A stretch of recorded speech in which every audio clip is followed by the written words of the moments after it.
Google's just spoiling everything about its next Pixel event. What can you expect? Pixels. Why? Because you can trust me. Also because Google said so. First up, the event is on August 20th at 1 p.m. Eastern. We'll have full coverage at PC Mag, CNET, and everywhere else. Okay, at the event, expect Google to push the Pixel's AI smarts. Why? Google's released a promo video that says, quote, if you buy a new phone because of a feature that's coming soon, but it's been coming soon for a full year, you could change your definition of soon, or you could just change your phone. The text then reads, ask more of your phone. This is clearly a thinly veiled attack at Sony? No. This is clearly a thinly veiled attack at Apple. Apple's been talking about Apple Intelligence for a while now. It's supposed to make everything better using the power of Apple's artificial intelligence. The problem is that Apple Intelligence is rivaled by an Apple's intelligence, like the fruit. Hey Apple, what keeps the doctor away? That's right, an apple.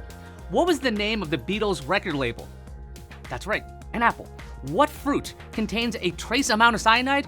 Right, an apple. What caused the fall of man according to most Renaissance painters? An apple.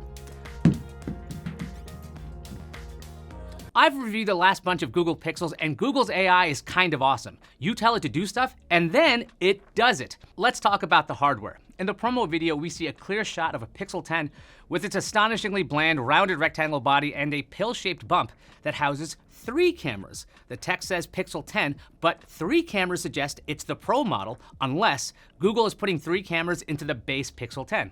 Maybe? Oh, what's that under the flash? That looks like a thermometer, you know? That's an exclusive feature of the Pro line. What's that? You didn't know that the Pixel 9 Pro has a thermometer? Color me surprised. It's truly the most revolutionary feature on a phone since the touchscreen. So we're looking at a new Google Pixel. It's called the 10. It's shaped the same as before. The base model may have 3 cameras and a thermometer. That's what we have from Google directly based on its promo videos. Otherwise, it's just the Wild West with rumors. According to a leaker with a good track record, Roland Quant says pricing for the Pixel 10 line will be similar to the Pixel 9 series. Roland says we're getting 4 phones, the Pixel 10, the 10 Pro, the 10 Pro XL, and the 10 Pro Fold. What do they cost? Prices range from 899 euros for a base Pixel 10 all the way up to 2,289 euros for a 1 terabyte fold. Android Headlines shared renders of the Pixel 10 Pro Fold. It looks a lot like the Pixel 9 Pro Fold, which was a big departure from the original Fold. That's a good thing. The new Pixel 10 Pro Fold seems to have a slimmer bezel on the left side of the front screen, and there's an extra speaker at the bottom of the phone. All of the Pixels are expected to get smarter with the new Tensor G5 processors. Reports say this generation of Google's chip is manufactured by TSMC instead of Samsung. TSMC uses a 3-nanometer process that could mean fast performance while being efficient with power. Google said it's combining ChromeOS and Android. I think the Pixel event would be a great time to show this kind of thing off. Imagine you could take your phone and dock it to a screen and keyboard. Let's see your phone become a computer. And yes, Samsung already does this with DeX, I know. The Pixel Watch 4 may make an appearance. According to one report, Pixel Watch 4 moves its charging surface from the back of the watch to the side. That would imply that the Pixel Watch 2 and Watch 3 chargers will not work with the Pixel Watch 4. Also, Pixel Watch 1 chargers didn't work with Watch 2 or 3, so this is not unheard of. On the plus side, the Pixel Watch 4 could charge up to 25% faster. Now Google, bring it in.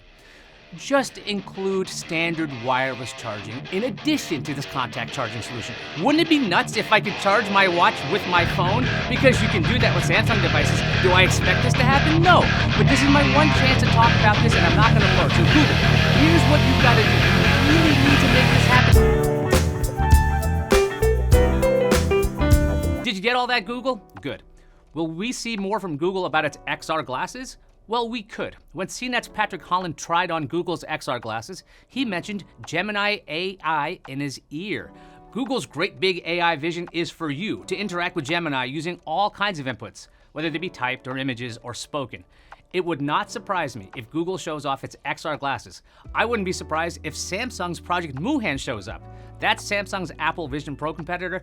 All of these companies are still looking for the next big thing after the smartphone. Speaking of Gemini whispering into your ears, Google could introduce the Pixel Buds Pro 2 and the Buds 2a. If this were true, what could Google possibly improve? Oh, the noise canceling technology. Sony, Bose, and Apple are way ahead of Google in this respect. How about it, bud? There are some things Google should address at this event. Okay, so what the heck is happening with Google Assistant? Way back in July of 2025, complaints about Google Assistant popped up online. People said that Assistant seemed broken. The chief product officer at Google Home, Ann Ness, said, quote, "I want to acknowledge the recent feedback about Google Assistant reliability on our home devices. We have been actively working on major improvements for some time and will have more to share in the fall." Now, I use Google products at home. Have I experienced any issues with Assistant lately? Well, yeah. I say something like, "Hey, wake word, turn off the AC," and the Assistant says something like, "The light is not set up yet." Never mind the fact that it worked a few months ago. Never mind the fact that the AC is not a light. Never mind the fact I changed nothing. Get it together, you warmed over Google now. Hey, so what's going on with the Pixel tablet? You remember that thing released in 2023? It's Google's Android tablet with a speaker dock that cost $499. Then they sold it without the dock for $399. Are we ever gonna see a second generation version? Maybe with that Tensor G5? How about an OLED screen while we're at it? Will we hear anything about new smart home devices? The Google Nest Hub Max arrived in 2019. Nest audio speakers were upgraded in 2020. The second-gen Nest Hub arrived in 2021. The Nest thermostat was last updated in 2024, so that's a positive. Considering how often Google kills things, it wouldn't surprise me if Google just steps away from the entire sector. Then it'll come back in a year or two, then it'll step away again, then it'll buy a company that does the exact same thing, and then do nothing with it. As a mobile analyst, I am prepared for whatever Google introduces. Do I expect disappointment? Well, do you? Do you expect a return of Google Duo, Google Allo, Google Wave? Those were 3 real Google products, by the way. Let me know what you expect and what you want from Google in the comments, or social media, or in skywriting. I've been Ayaz Akhtar, you've been the world's greatest viewer, and I will see you online. So you may be wondering what I do between videos. Well, I just stay right here until the next script is ready. Now, occasionally I'll try to dance just using my legs to entertain the camera operator. Now, you can't see it, but they do. See if you can spot my dancing in the video you just watched. Go ahead, watch the video again, seriously. No, really, watch it.